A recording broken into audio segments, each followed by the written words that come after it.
Hola. Hello. Welcome. This lesson is for beginners. We're going to cover a very simple strum technique and also some advice on how to get your left hand to behave itself and change chords more quickly. A lot of the beginning students I have, that's one of the biggest issues, is just getting this hand to do these things. These things that our hands are not designed really to do, but we need to do them to play the guitar. In this lesson, we will use the G chord, the C chord, the D chord, and the D7 chord to take us back to the G chord. And we're going to use the song Amazing Grace as a sort of example of how to strum, a very easy strum. And hopefully you like the song Amazing Grace. I always ask my students if they like it. In 15 years of teaching, I've only had one student say that they didn't like it. And I'm not sure that person is going to succeed in life. I don't know. But anyway, I digress. So getting back to the topic at hand. When I strum, especially if it's just you on the guitar, there's nobody else, there's no rhythm section. Well, this sounds okay, but I don't know how to tap my feet. I don't know where the beat is. So a very easy way to establish the beat is to play the root of the chord on the first beat of each measure. The root of a chord or a scale is simply the note that the chord or scale is built on. So when I play a G chord, the third fret of the E string down low is my root. That is G. This is E, this is F, this is G. So G is the root of the G chord. C is the root of the C chord. And D is the root of the D chord. So those are our three roots we'll be using in this lesson. Now, Amazing Grace is written in 3/4 time, otherwise known as waltz time. So what I'm going to do is I'm going to play the root on beat number 1 and then strum on beats 2 and 3, like this.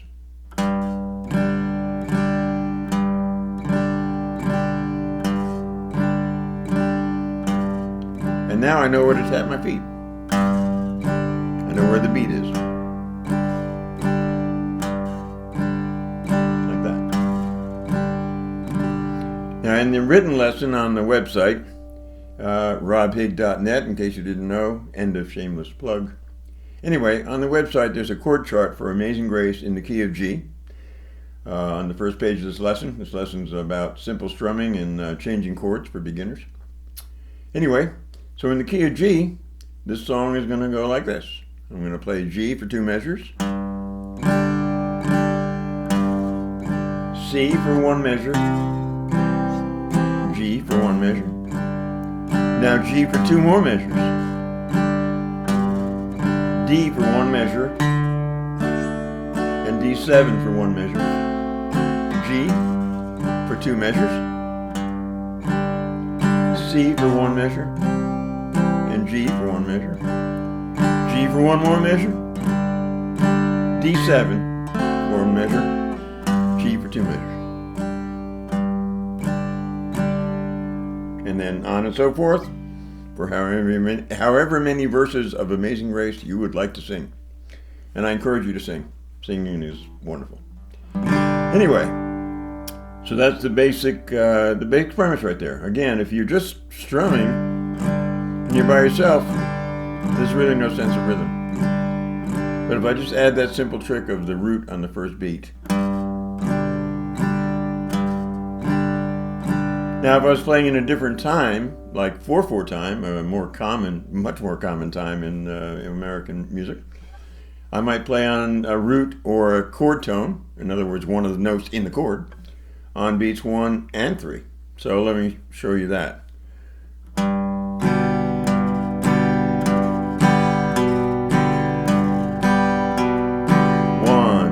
2, 3, 4. Let me do that faster. 1, 2, 3, 4. 1, 2, 3, 4. 1, 2, 3, 4. Like that.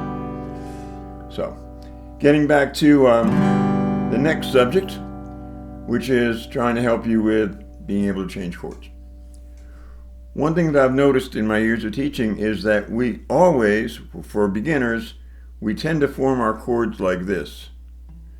So from the bottom of the guitar up. But when you employ this technique that we talked about, root strum, well, the first note you need to hit is the root. So you don't want that to be the last finger you put down. You want it to be the first finger you put down. So what do you have to do? You have to modify your behavior. You need to change your habits. The fingers need to change their habits. So I'm going to divide this song into chord pairs, and then I'm going to practice each chord pair. The first pair is going to go from G to C. The next pair will go from C to G. The next pair will go from G to D. The next pair will go from D to D7. I think I have 2 more to go. The next one will go from G to D7. And the last one will go from D7 back to G. So, how would I do that? I could play the little strum that I'm working on, this root strum thing, on chord number 1, and then play the root only on chord number 2. Now make sure you use the correct finger. You don't want to practice this with the wrong finger, but use the right finger. Again, G to C. And practice that a couple of times. Don't worry at all about the rest of the chord. That's not what we're trying to get done here. What we're trying to get done here is to get to that root on time. Instead of going like that. We want to get there on time. So we practice that a bunch of times to get the habit of putting the root finger down first, and then add the rest of the chord. So, like that.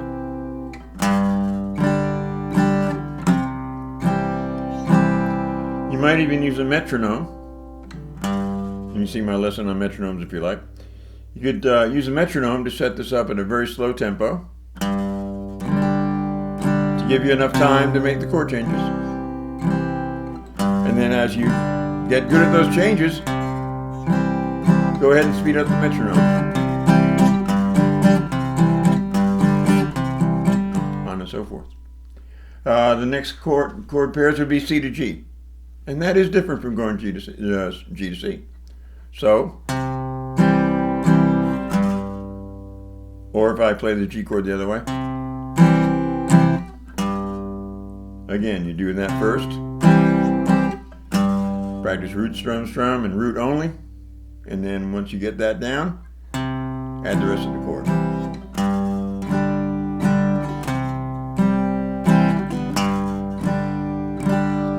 I've been playing a lot of years, and I still use this technique when I encounter a new chord.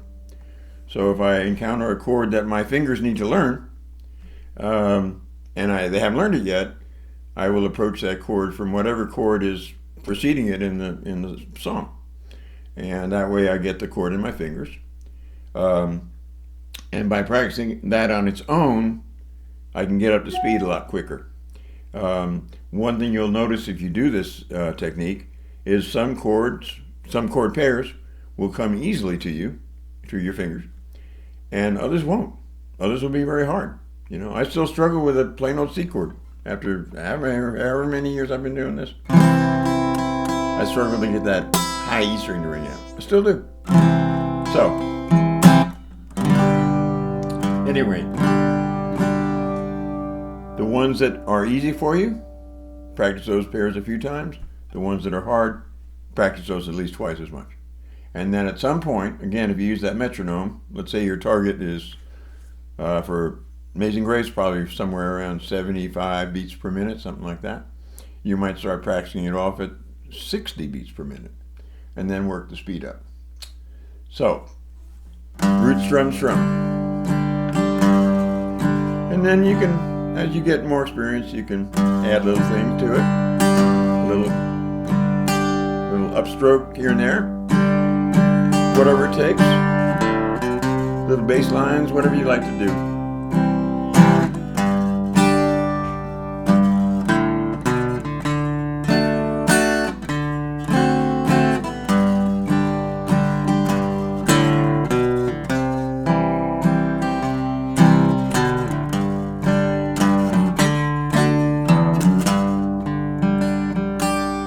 By the way, that was not Amazing Grace. I was just messing around with the chords.